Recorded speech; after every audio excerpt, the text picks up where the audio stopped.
السلام عليكم ورحمة الله وبركاته. معاكم مرة تانية ناصر زيدان من الريف المصري الجميل. احنا كنا من أسبوع كده أو 5 أيام بالكتير يعني. كنا صورنا البرسيم الحجازي أثناء عملية إحيائه مرة أخرى بالتراب أو الردم، وكنا صورنا العملية دي يعني جزئيا، يعني ما صورناش كلها يعني الحقيقة يعني، بس صورنا آخر حاجة فيها اللي هو كان ردم التراب. احنا قلنا هنردم للفدان 50 متر مكعب ترابة ناعمة من اللي هي التطهير أو الطمية أو أي تراب جديد، مش شرط، بس المهم إنه ما يكونش تراب في نسبة ملوحة عالية، يعني ما يكونش تراب سبخ زي ما بيقولوا كده في الفلاحين، او تراب نسبة الملوحة والقلوية عالية فيه. وده طبعا هيبقى نادر، يعني غالبا هيبقى في الاماكن اللي هي يعني في شمال مصر اكتر، يعني الاماكن دي. ده بالنسبة للاراضي الرملية طبعا ما فيش فيها ملوحة، وبالنسبة للدلتا والصعيد ما فيش فيها ارض فيها ملوحة. طبعا هنشوف النتيجة بعد حوالي من 5 أيام من وضع التربة الجديدة دي. تربة اهي زي ما احنا شايفينها، دي تربة جديدة اتحطت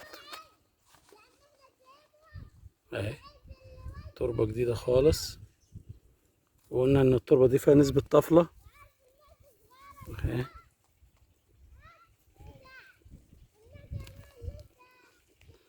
طبعا هنشوف ان احنا بدرنا استغلنا وجود التربة الجديدة دي في البرسيم الحجازي. ده البرسيم القديم، ده القديم اهو. عملية الترديم ده زي ايه بالبلدي كده، بتدفي جذور. وادي البرسيم البلد العادي التقليدي اللي هو مش حجازي او البرسيم الاسباني او الامريكاني او البلجيكي او الاسترالي او الحجازي العادي اللي يعتبر الحجازي اللي هو التقليدي اللي بيقعد 5 سنين في الارض. ده ادي البرسيم بقى البلدي العادي اللي هو بيقعد حوالي من 8 شهور في الارض، او فترة انتاج حوالي من 5 ل6 شهور. ده برسيم ده من نوعية برسيم الهلالي. عارفين طبعا فيها نوعيات كتيرة في البرسيم، والمشهورة باسم كل نوعية من دي تحتها يندرج أكثر من 10 15 نوع برسيم. في البرسيم اللي هو البلدي العادي خالص اللي هو فترته قصيرة، ده بيتزرع مثلا بيجيب من 3 وشوش ل4 وجوه، من 4 وجوه ل5 وجوه بالكتير أو 3، وبعد كده إنتاجه بيقل بس بيبقى سريع في الإنتاج يعني. في البرسيم اللي هو الهلالي زي اللي هو موجود قدامنا ده كده، ده البرسيم الهلالي. الهلالي ده ممكن يكون بيتأخر في أول السنة، مش منتج، وبعد كده بيبدأ إنتاجه يزيد وبيقعد في الأرض فترة طويلة، وممكن يجيب 7 أوجه ويقعد لحد شهر 6 في الأرض، وتبدأ عملية الحصاد بتاعته، ان انت تاخد منه تقاوي او بيقولوا عليها عندنا الرباية او التربية او الحاجات دي، ان انا بربي برسيم من نفس البرسيم. وطبعا في تالت نوع اللي هو الخضراوي. الخضراوي ده بيقعد لحد التربية بتاعته او عملية ان انا اقدر اخد منه تقاوي في من شهر 7 وشهر 8، بيتأخر جدا، وبيبقى شغال ما بي شغال شبه صيف شتوي وشبه صيفي، يعني فترة طويلة جدا، بس طبعا نسبة البروتين فيه أقل وأضعف من البرسيم، يعني كإنتاج في الكميات أقل. وطبعا كل واحد على حسب اللي هو بيبقى محتاجه، يعني كل واحد المزارعين او الفلاحين، بيبقى على حسب اللي هو محتاجه. زي ما احنا شفنا البرسيم طبعا بدأ لونه يحل طبعا عشان كان عطشان جدا، بقاله اكتر من 30 يوم ما شربش. خد التراب والتقصيب. احنا كنا شفناه يعني كان شكله عامل ازاي. دلوقتي بعد 5 ايام من التقصيب ومن البهدله اللي خدها، طبعا ساعه ما بيشرب ولا اكن اي حاجه حصلت، زي ما انتم شايفين كده منظره جميل طبعا، بس لونه حالل عشان خاطر احنا زرعنا وجات الدنيا شتت او مطرت مطر شديد على طبعا على شمال القاهره، على شمال مصر واسكندريه، فشتت شتاء جامد يعني، شتاء وصل لحد السيول. فطبعا الامطار الغزيره دي او السيول دي مع عمليه الري بتحل الزراعه، يعني بتخلي الزرع ياخد كميه ميه اكبر من اللي هو محتاجها،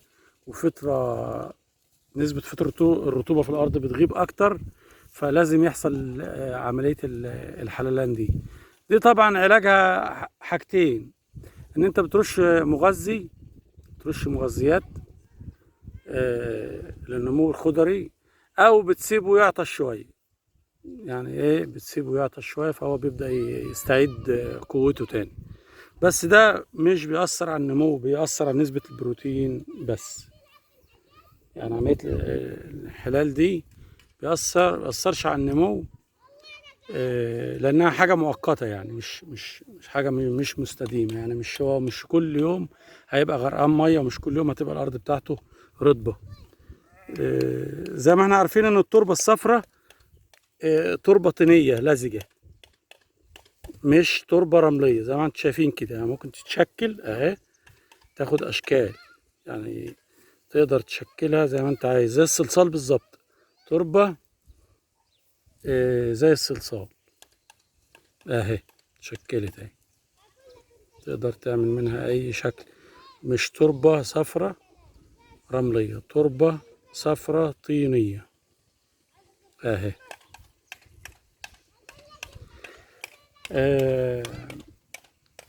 تحميل البرسيم البلدي على البرسيم الحجازي، طبعا انت مش هتقدر تعمل عمليه التحميل دي كل سنه، بس في السنه اللي انت هتقدر هتضيف فيها ردم للارض، ممكن دي تبقى كل سنه وسنه، او كل 3 سنين طبعا عشان الارض ما تعلاش جامد. وبعد كده بعد فتره مثلا 3 4 سنين، يعني عدي 7 سنين، ربنا يدينا العمر ويديكم، تقدر ان انت تحرث الارض وتغير مكان البرسيم الحجازي، او ترجع تشيل منها طبقه تراب تاني عشان تقدر تعوض نسبة التراب اللي انت ضفتها الارض تعلى مثلا. او لو ما كانش انت عندك مشاكل في الري السطحي عادي تعلى، ما فيش مشكلة، يعني انت ممكن تعلي كل سنة في الشتاء تقدر تستفيد بالبرسيم البلدي جوه البرسيم الحجازي. بيدفيه وبيشغله طول السنة، يعني بيشغله لحد ما يبدأ الجو يدفي تاني في شهر 4، وبيبقى حاجة منتجة وجميلة. وإن شاء الله بقى نتابع سوا لما البرسيم البلدي يكبر في وسط البرسيم الحجازي، ويبدأ الحجازي يضعف، وازاي هيدفيه، وازاي هيخليه يبقى منتج معاه طول السنة، وان هو ما يوقفش طول الشتاء او اغلبية فصل الشتاء يعني. وان شاء الله مع بعض نتابع بقى، نشوف عملية النمو هتبقى عاملة ازاي وعملية الحصاد بتاعته هتبقى ازاي. ده برسيم بلدي الناحية دي كده، برسيم بلدي عادي طالع برضه اهون، مزروع في نفس اليوم معاه.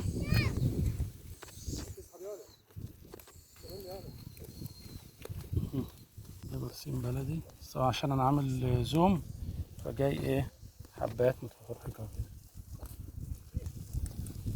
بالنسبة للكثافة، كثافة جميلة جدا يعني.